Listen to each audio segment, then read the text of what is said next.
Okay, so let's get into katakana really quick. And the way we're going to study katakana basically is going to be the same way we studied hiragana. So if you haven't watched my last video about how to study hiragana, go ahead and watch that. And basically, you're just going to do the same thing, but with these different characters.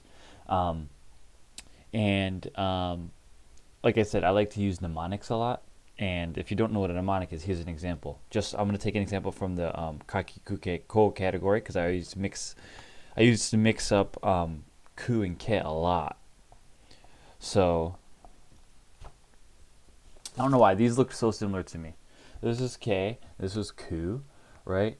Um, and one mnemonic I use for this is ku is a cooler. It's more of a cooler, right? You can fit drinks in there. Whereas ke is more of a keg.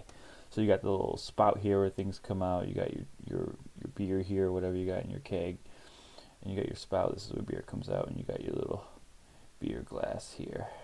Yeah, we're gonna drink some beer. Yeah, that's what we do. Anyways, so this is a keg. So that's basically what a mnemonic is.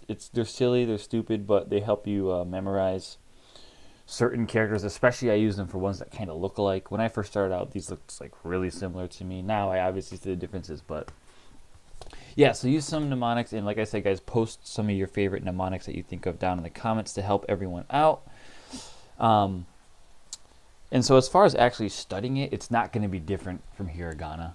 You just kind of got to get down to it, study it, get used to it, practice reading, flashcards, whatever you got to do, just like hiragana. But let me just go over just a couple little differences and basically what katakana is going to be used for. These are the three main categories that we're going to use katakana for in Japanese. The main one, of course, being foreign words. Foreign words. Um, and of course, like I mentioned in the introduction video, the introduction to Japanese video, guys. Obviously, written Japanese is heavily influenced by Chinese. So there's a lot of Chinese words or words that are very similar to Chinese, being in kanji and also in pronunciation, that are not going to be written in katakana. Um, but a lot of other words are. So especially if you think of words that came from the West, or even other like Asian countries aside from like Korea or well, I guess Korea in China you can use katakana for some of those words too, but a lot of times for Chinese words you're going to use kanji or whatever. But basically foreign words like you think like even like okay, um, let's just give some examples. Here's one: ramen, ramen. And I don't know if you know this, but ramen is foreign. Ramen, I believe, came from China. And of course, it's changed, and now it's traditional Japanese dish, basically, because over the years it's changed. But ramen, traditionally, it comes from uh, China. Okay, here's another one: soccer, right? The sport. And sorry to all you non-Americans or your Europeans out there, but they call it soccer, not football. By the way, if you want to say football, like American football, you can say American football, right? American football. But a lot of times in Japanese, you'll see like kind of like shortened version of words. So they like to make it short and kind of cute and easier to say. So what they say a lot is amefuto, amefuto, American football, amefuto. So that is what they would say for football or American football.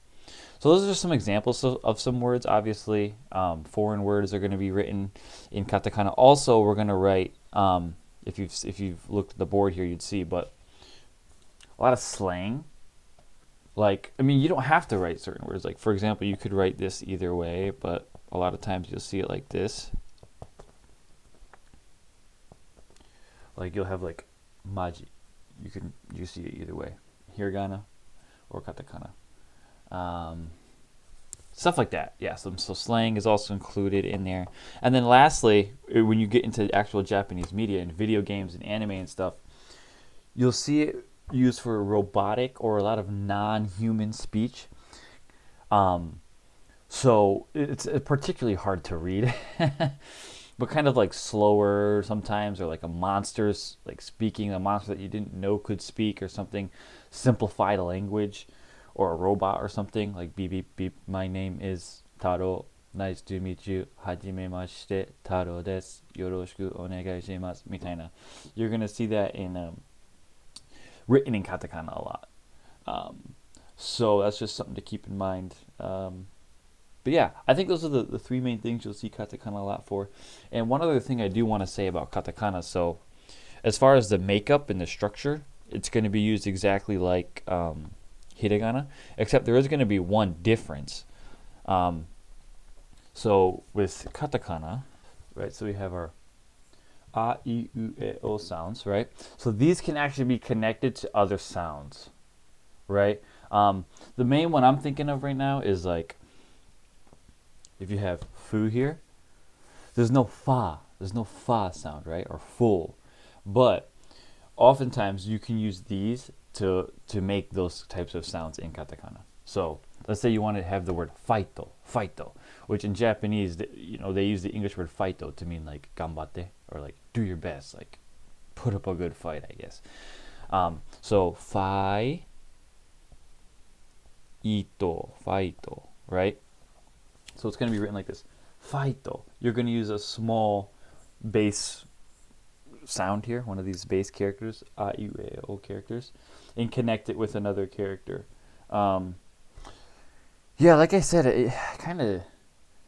it's not super common, but you'll see it sometimes. So like fa, or fo, or fe, stuff like that. I'm wondering, it's probably used in other ways as well, but just keep in mind that you can have these little characters here to make sounds that you wouldn't normally have in Japanese. Because if you watch the hiragana video, all the sounds that you can express using those hiragana sounds that we went over. But with katakana sounds, there's a lot of sounds that don't exist in Japanese, and so to get close, they kind of use this. Of course, it's still very different, because I think pronunciation is limited for Japanese. That's why it's difficult for Japanese people to learn how to pronounce English and stuff like that correctly. But yeah, katakana is one way that you can make a word closer to a foreign word. So that's what it's used for. But yeah, I mean, even like for names, like so for example, right? So like a lot of sounds that don't exist in Japanese. I always use this when I was an English teacher, by the way, to tell the kids. But so okay, my name is Anthony. This th sound doesn't exist in Japanese. There's no th, right? So a lot of people whose name is Anthony, they will translate this one of two ways. The first being Antoni. But when I was in university, my Japanese professor, she said, well, you can do that. That's fine. But like, if you really want to get close to that th sound, what we normally do is this. So, ansoni. This is a so. It's not so pretty, but this is a so. Ansoni. So this so kind of mimics the tho, right? Ansoni, anthoni, right? So, yeah, it's not going to be perfect one for one, but you kind of want to get close to pronunciation. And sometimes there's also katakana words that are just like, they were kind of taken directly from their spelling to Japanese, and you can kind of tell because it's like, the pronunciation is very very different from the original language. Like for example, if we take the word energy, right? So there's like, this would be like the traditional way of saying it, energy, right? Energy. But recently, with like the rising popularity of energy drinks, it's actually lately turning into, right, energy. So this is obviously closer to the pronunciation of energy, but like when it was first translated, however many, years ago, way back in the day, like the original translation was closer to the spelling, right? Energy. And then recently it's like, well, it's actually pronounced energy, and that's actually probably easier for everyone because it's closer to the English. So energy. So I think you could probably say either one, but this is the traditional way to say it in Japanese. So yeah, it's not a one for one. It's not always like super clear, and a lot of times it's like there are some words where I'm like, what are you saying? Like it's technically English, and a lot of katakana words are English. Not all though. You get a lot from Dutch. You'll get a lot from Portuguese and other countries as well, countries and languages as well. But yeah, a lot of it is English, and sometimes it's just like it makes it harder because it's like, one, the usage is way different in Japanese. Like we don't use that word like that. Or another one will be like the pronunciation is just so different. It's not understandable for us as native speakers. So, anyways, guys, have fun with katakana.